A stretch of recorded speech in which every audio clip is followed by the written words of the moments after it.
ดีค่ะမင်္ဂလာပါကျမကကွန်ဟဲချာရာဝတ်ဆုံဝန်ဖြစ်ပါတယ် USU Thailand 2025ရဲ့ 4th runner up ဆုရှင်ဖြစ်ပါတယ်ความหวังที่ไร้ความเพียรก็เป็นได้แค่ความหวังคำพูดของผู้หญิงคนหนึ่งที่ต่อสู้เพื่อประชาชนของประเทศของเธอและเป็นสิ่งที่ทุกคนยอมรับว่าคำพูดนี้เป็นคำพูดที่ดีอองซานซูจีเปรียบเสมือนสัญลักษณ์ของการต่อสู้เพื่อประชาธิปไตย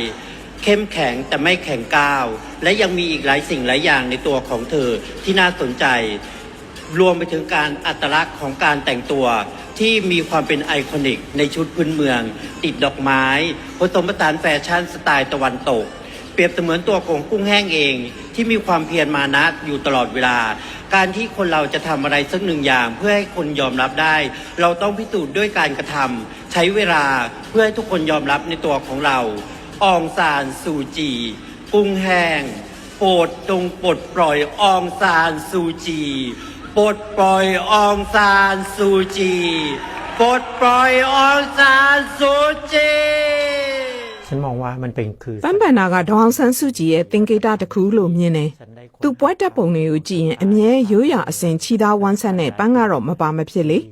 ဒါကသူနဲ့အမြဲတွဲမြင်ရတဲ့သင်္ကေတပဲคือสัญลักษณ์ของตัวนางจริงๆ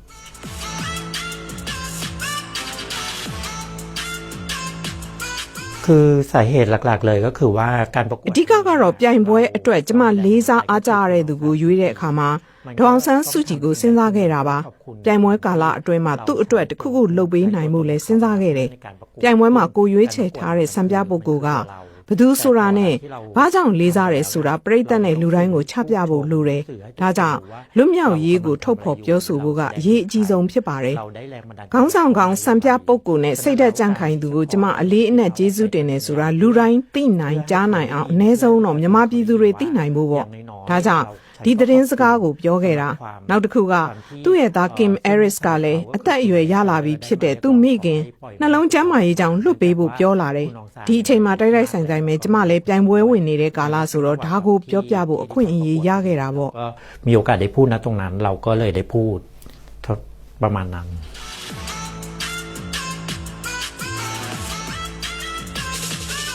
จริงๆถามว่ารู้จักตั้งแต่เมื่อไหร่เนี่ยก็จำไม่ได้သူ့ကိုဘယ်တော့မှစသိခဲ့တာလဲတော့မမှတ်မိဘူးကျမကလေးဘဝကလေးကသူ့ကိုသတင်းတွေမှာအမြဲတွေ့ခဲ့ရတယ်ဒီအမျိုးသမီးကသူ့လူမျိုးတွေရဲ့အခွင့်အရေးနဲ့နိုင်ငံမှာဒီမိုကရေစီရဖို့အတွက်ကြိုးစားနေတဲ့ခေါင်းဆောင်ပါလားလို့သိခဲ့တယ်သူ့ကုံသတင်းကိုသိတာကြားပြီးဆိုပေမဲ့ပြိုင်ပွဲကာလမှာတော့ပိုပြီးနက်နက်နေနေလေးလာဖြစ်တယ်ဒါကြောင့်သူ့ကိုဘယ်တော့မှစသိတာလဲလို့မေးရင်တော့အတိအကျမမှတ်မိနိုင်ဘူးလို့အမှန်တိုင်းပြောချင်တယ်သူ့နိုင်ငံဒီမိုကရေစီရဖို့တိုက်ပွဲဝင်နေသူငြိမ်းချမ်းရေးနိုဘယ်ဆုရထားသူအဖြစ်တော့သိထားတာကြားပါပြီไม่เคยได้พบเลยค่ะအပြင်မှာတော့တခါမှမတွေ့ဘူးသေးပါဘူးကျမငယ်သေးလို့ဒါမှမဟုတ်ဇာတိမြို့မှာပဲအလုပ်လုပ်နေသေးလို့မတွေ့ဘူးခဲ့တာပါก็เลยยังไม่เคยได้พบเจอนางเลย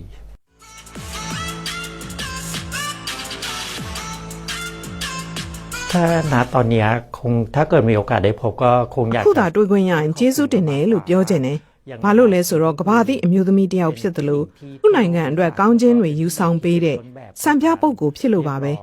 လူတိုင်းကလည်းသူ့ကိုခေါင်းဆောင်တယောက်စံပြုတ်တိုက်သူတယောက်လို့ပဲမြင်စေခြင်းတယ်အခွင့်အရေးသာရရင်သူနဲ့တွေ့ဆုံခွင့်ရကြမှာมีโอกาสนะตอนนี้ก็อยากพบค่ะ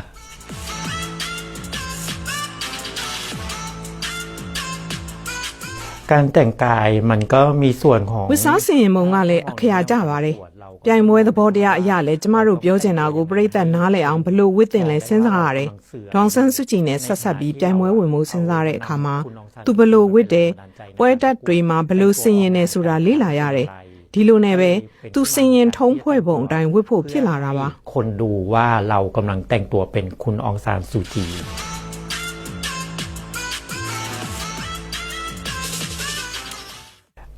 สถานการณ์ณตอนนี้เท่าที่พอจะเข้าใจလက်ရှိနိုင်ငံမှာစစ်တပ်ကနေရာယူထားပြီးတစ်ဖက်မှာလည်းလူထုက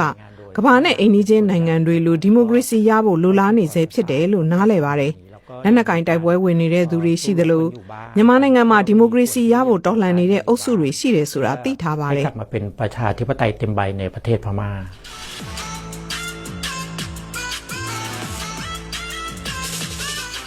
การปลดปล่อยองซานซูจีมาไม่ได้ မြန်မာစစ်တပ်ကိုဘာမှအန္တရာယ်ပြုတ်နေတာမဟုတ်လို့ဒေါအောင်ဆန်းစုကြည်ကိုလွှတ်ပေးစီခြင်းပါတယ် เพราะว่า ဒီလိုလွှတ်ပေးခြင်းက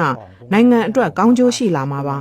ကျမတူရဲ့အမြင်အရဆိုရင်တော့ဒေါအောင်ဆန်းစုကြည်ဟာနိုင်ငံအတွက်အများကြီးလုံနိုင်စွမ်းရှိတယ်စစ်တပ်ပဲဥဆောင်ဆောင်အရက်သားပဲဥဆောင်ဆောင်အတူတကွလက်တွဲလုပ်မယ်ဆိုရင်ဒီမိုကရေစီတည်ဆောက်ရေးအတွက်လုံနိုင်မှာပါ ทหารต้องเป็นผู้นำหรือพลเรือนต้องเป็นผู้นำเสมอไป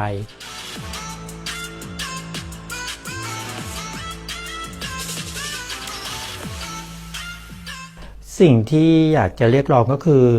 ထိုင်းနိုင်ငံအပါအဝင်အာဆီယံကိုပြောချင်တာကတော့အတူတကွဖွံ့ဖြိုးတိုးတက်စေခြင်းနဲ့အာဆီယံကတနိုင်ငံတည်းကိုကိုစားမပြုဘူးထိုင်းတစ်ခုတည်းလည်းမဟုတ်သလိုမြန်မာတစ်ခုတည်းလည်းမဟုတ်ပါဘူးအာဆီယံထဲမှာနိုင်ငံတွေအများကြီးပါလို့ဒီမိုကရေစီအတွက်အတူတိုးတက်ပြီးအာဆီယံအတိုက်အဝန်းကိုလည်းတိဆောက်စေခြင်းနဲ့ ปไตยแล้วร่วมสร้างอาเซียนไปด้วยกัน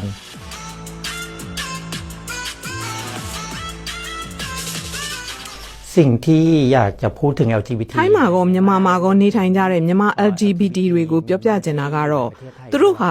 100%ဒီမိုကရေစီအပြည့်အဝရတဲ့နိုင်ငံမှာမနေရပေမဲ့တအားတမာကြတယ်ဒီအချိန်ကအပြည့်အဝမရသေးပေမဲ့80-90%လောက်လည်းရဘူးခဲ့လိမ့်မယ်တခုအားပေးချင်တာကသူတို့တွေအရန်တမာကြတယ်ဆွမ်းဆောင်နိုင်စွမ်းရှိကြတယ်။ထိုင်းရောက်နေတဲ့မြန်မာ LGBT တွေနဲ့တွေ့တဲ့အခါသူတို့ဟာသူတို့မိသားစုကိုအထောက်ပံ့ပေးနိုင်မှုပတ်စံရဖို့ကြိုးစားရုန်းကန်ရှာဖွေကြတယ်။ကျမထင်တယ်နိုင်ငံတွေက LGBT တွေဆိုပိုရုန်းကန်ရမယ်ဆိုတာ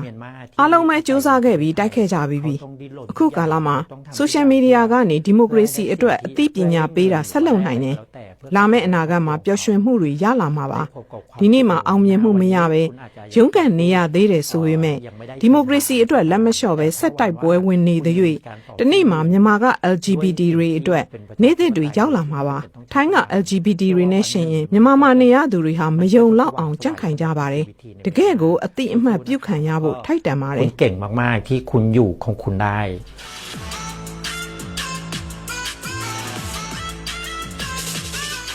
สิ่งที่อยากจะบอกก็คือ မယုံနိုင်စရာကောင်းလောက်အောင်ကြန့်ခိုင်ကြပါတယ်တကယ့်ကိုအတိအမှတ်ပြုခံရဖို့ထိုက်တန်ပါတယ်ထိုင်းကိုလာတဲ့မြန်မာအလုပ်သမားတွေဟာတအားရုန်းကန်ရတာကျွန်မသိတယ်တခါတလေကောင်းတဲ့အလုပ်ရှင်နဲ့ကြုံရပြီမဲ့မကောင်းတဲ့သူတွေနဲ့လည်းကြုံရလို့ခက်ခဲကြပါတယ်မြန်မာကနေထိုင်းကိုတရားဝင်လမ်းနဲ့လာတာရှိတယ်လို့တရားမဝင်လမ်းကနေခက်ခက်ခဲခဲနဲ့ဝင်လာကြတာတွေလည်းရှိပါတယ်အိမ်ပြန်ရင်အောင်တရားမဝင်လမ်းကပြန်နေကြရတာကိုမြင်ရတော့တော်တော်လေးစိတ်မကောင်းပါဘူးနေဆက်ဖြတ်လာတဲ့အလုပ်သမားတွေခဏခဏဖမ်းခံရတာတွေ့နေရတာအယမ်းဝမ်းနေတယ်ထိုင်းနိုင်ငံသားတယောက်အနေနဲ့လည်းသူတို့နေရာမှာသာကိုဆိုရင်ဆိုပြီးထပ်တူခံစားမိပါတယ်ခက်ခဲတာတွေနိုင်ငံခြားထွက်ရတာအိမ်ကိုလွမ်းတာမိဘနဲ့မိသားစုတွေကိုလွမ်းတာမျိုးပေါ့မြန်မာနိုင်ငံဒီမိုကရေစီပြန်ရပြီးထိုင်းနဲ့တခြားအာဆီယံနိုင်ငံတွေနဲ့အတူတိုးတက်ဖွံ့ဖြိုးဖို့မျှော်လင့်ပါတယ် ไม่มีอะไรแต่อยากจะบอกว่า အနည်းဆုံးတော့ဒေါအောင်ဆန်းစုကြည်ကိုလွှတ်ပေးဖို့အာဏာပိုင်တွေကိုတောင်းဆိုခြင်းနဲ့သူကဒီမိုကရေစီရရှိရေးကိုဆောင်ရွက်တဲ့ခေါင်းဆောင်တူဖြစ်လို့ကြောက်တာလားနိုင်ငံတစ်ခုရဲ့စစ်တပ်ဖြစ်နေပြီးတော့ဘာလို့အမဲအိုတယောက်ကိုကြောက်နေရတာလဲလို့ရိုးရိုးလေးမေးကြည့်ခြင်းနဲ့လူသားချင်းစာနာထောက်ထားတဲ့ရှုထောင့်ကကြည့်ရင်တော့သူကအသက်80အရွယ်ယောဂအခန်းလဲရှိတယ်လေသူ့သားနဲ့လည်းမတွေ့ရတာနှစ်ပေါင်းမနေတော့ဘူးအမေတယောက်အနေနဲ့သူ့သားသမီးကိုတွေ့ချင်မှာပဲသူဟာစစ်တပ်ကိုစန့်ကျင်တဲ့ခေါင်းဆောင်တူဖြစ်တယ်လို့လူလူရဲ့ပျော်ရွှင်မှုအတွက်လည်းစွမ်းဆောင်နိုင်တဲ့သူတစ်ယောက်ဖြစ်တယ်။သူနဲ့သူ့သားရဲ့စိတ်ကူးအိမ်မက်တွေအကောင်အထည်ဖော်ပြီးနိုင်ငံတိုးတက်အောင်လှုပ်ဆောင်ဖို့အတွက်ဘာကြောင့်မလွှတ်ပေးနိုင်ရတာလဲ။တခြားနိုင်ငံတွေလိုဒီမိုကရေစီရပြီးရင်မောင်တန်းနိုင်တာမကောင်းဘူးလား ปไตยเทียบเท่ากับประเทศอื่นๆดีกว่าไหมประมาณนี้